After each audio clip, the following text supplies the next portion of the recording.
Good morning. Hello. So today we are going to talk about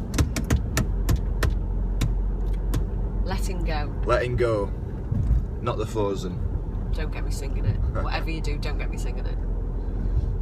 Okay, cool. So yeah, today we're going to talk about letting go, and it's I think it's a topic that we may have briefly just kind of scraped across, but we've not run it as an actual video. So we thought it'd be a good way.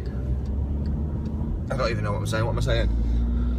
We're going to talk about letting go. So the thing is, you're not capable to.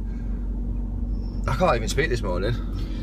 What he's trying to say is you're not capable of doing everything. You're not a superhero, and areas of your business will get neglected if you try and do everything. That's true. So thank you. What are you good at? Thank you for helping me out there. You're I welcome. appreciate that. You're Yeah. welcome. Anytime. Anytime. No, it's true. Take for example. Look at the Rolling Stones. I mean, I'm not necessarily a fan of the Rolling Stones, but I don't not like them. Do you know?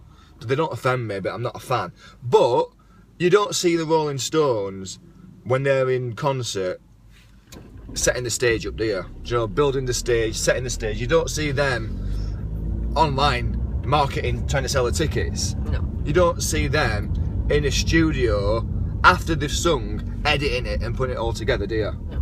Do you know, there's always somebody else who's an expert in building stages, editing them, selling the records, you know, marketing. The thing is, though, when it's a small start-up business, for example, we'll use the example of a one-man band. Yeah. Not an actual one-man band, but someone who's in business on their own. Okay. Not someone with like cymbals on their elbows and on their knees and stuff. Right. Which are really cool, by the way. But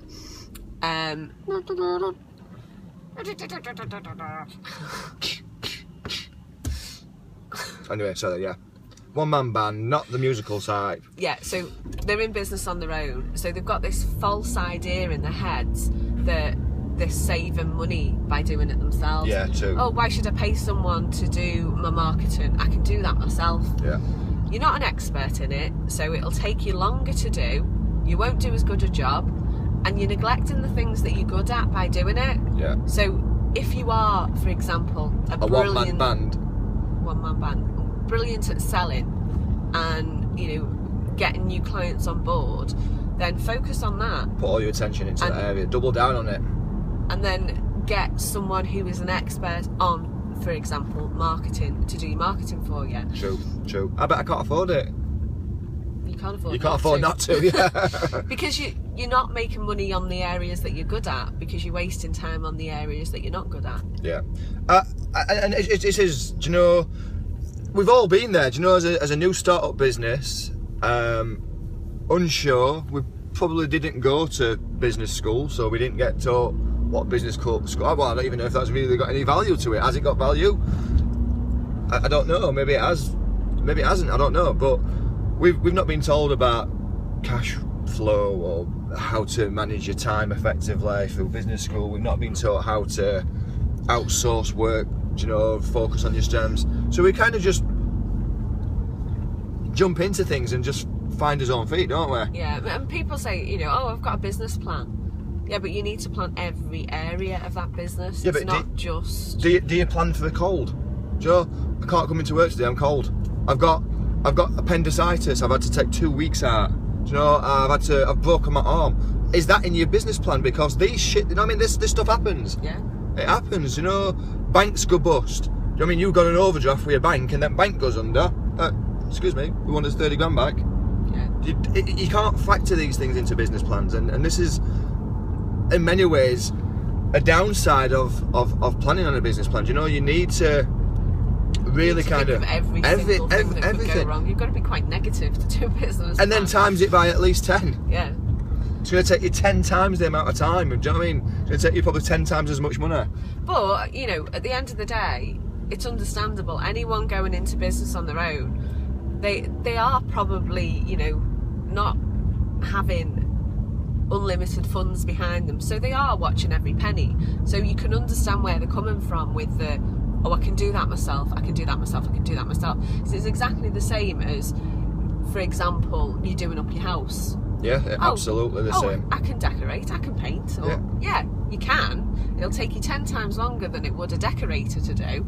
Or, I'll have a bash at fixing the toilet. Yeah.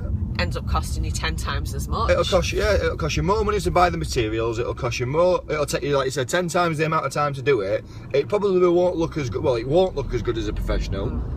And you'll end up wanting to rip it out with a sledgehammer, probably.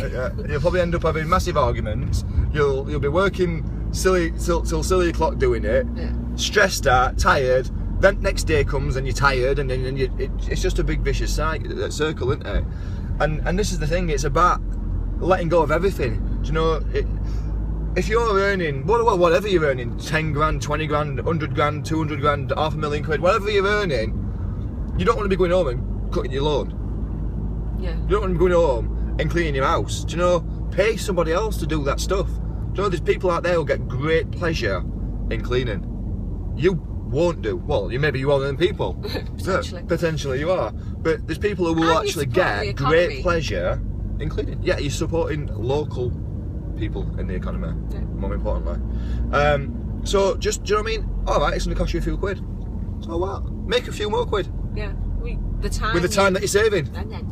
I stole your words. I like that. Is that a new language? Yeah. What's it called? Should be in dictionary in a few years, I guarantee.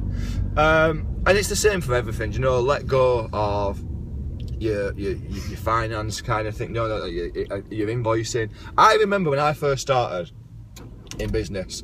I don't know how long ago it was. A long time.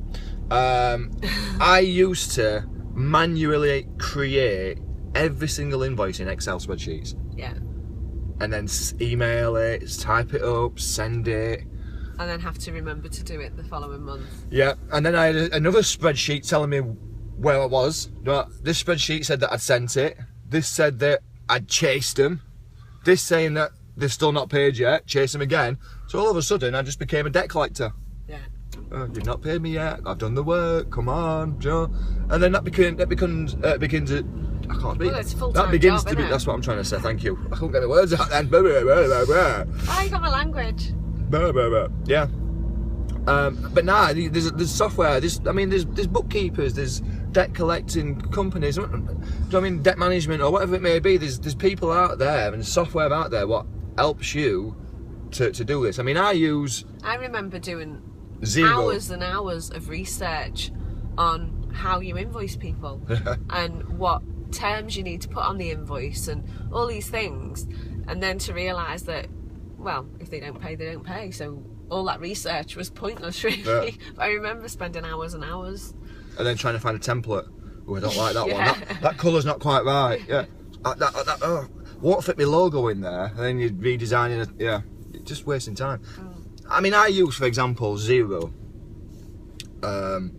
Xero. Check it out. It's a great little bit of software. It's probably one of the most advanced bookkeeping software products out there. Do you know, it's really advanced. I mean, there's obviously your long-standing ones like your Sage and is it Act or whatever they call it. Do you know, there's all them different ones, but this is like dead simple, state of the art, done. You create an invoice once. If it's a recurring payment, you tick it as a recurring payment, and you sit back and just wait. You integrate it straight into an online payment gateway. So I use Stripe.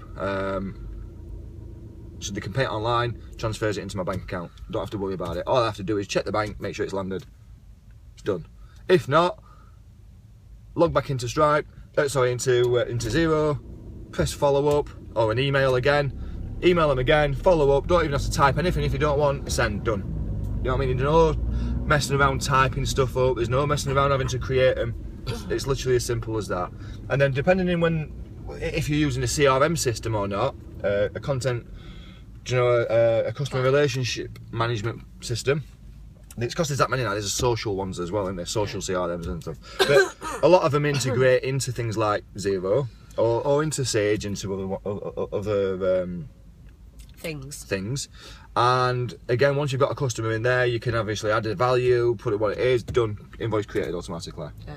And you know what? Pass it on to a bookkeeper. Let somebody else do it all for you. The software's doing all the work. Your bookkeeper or your accountant's doing all the other stuff. frees your time up massively, because it is a massive drain. Then you get your bookkeeper or whoever it is, there's companies out there what will chase it for you. So if it's not being paid, they'll follow it up and just say, oh, we're still waiting for this, like, when can we expect it, you know, we want it back, close of play today, whatever it may be. One less job, all right, you pay them a little bit of the fee, saves you that time. Yeah, saves that time. And it's the problem is, I can understand that people are like, oh well, I've got to get the revenue in. I've got to. That's the most important thing, because I've done the work. It's all about getting the money in. It's all about getting the money in. It's all about getting the money in. I've just gone through a red light. Oh. It tricked me. Anyway, yeah, it is. Right, Revenue, yeah. Yeah, so you can understand why people have that false idea that that's the best way of spending their time. Yeah, of course, because and we've all been there. We've all been there. Yeah, it's your baby, isn't it? You want to protect it and cuddle it and nurture it and look after it and rear it. And how dare they not pay you? That's the kind of thought in your head, isn't it? I've done the work. Why would you not pay? But it's the same with websites. You know, there's a lot of these self-build website companies. You see them advertise One-on-One and Wix and all these other different ones like this, Webs or whatever they are, and you'll just spend countless hours scratching your head thinking, why does it not look how I've got it in my head? Yeah. And then you'll waste more time and more time and more time, and then you'll pay for some hosting for a company that's really, really expensive, and you think you've got a good deal. Then you'll have to pay for more additional emails, and you didn't realise that you had to pay for more. And before you know it, you've wasted a month of your time, and it's still nowhere near where you need to be. And then it produces no results. Do you know, you get no leads, no traffic, nothing happens from it, because you're not an expert in building websites. You might think it looks pretty. Who cares whether it looks pretty or not? It's about whether it works. Yeah. And this is the difference. Again, you're using someone's expert knowledge who's going to be able to tell you whether that's going to work or not, and what you need to change. Is the call to actions on there? Is there enough call to actions on there? I want my logo bigger. No, you don't. Nobody don't. No one cares about your logo. They don't know you just yet. Yeah. And it's the same with everything. Let go. Final thought? Final thought, don't waste time doing things that you're not an expert in. Give it to someone who is an expert. Support the local revenue and... The local revenue. Yeah. And be a nice person. Oh, true. Have you got one? Yeah, always. Let go. Just let go, man. No, let go. Do you know, look at everything that isn't one of your strong points and give it to somebody else. Be honest with yourself. Yeah. Free your time up, like Sarah was saying, if your skill set is sales, which, by the way, if you're in business for yourself, you better get good at sales, because you need to be selling every day. You've got to get the hustle on every day. Every day I'm hustling. Okay, say bye-bye. Okay. But yeah, I've not finished my final thought yet. Yeah, but you started singing. So? Saving the world from your singing. Wow. Yeah. Old monkey. So yeah, so yeah, you need to be doing that. Let go of everything. Focus on the stuff that you're good at. What's your strengths? And outsource the rest. Say bye-bye. See you later. Bye. Bye-bye. Every day I'm hustling.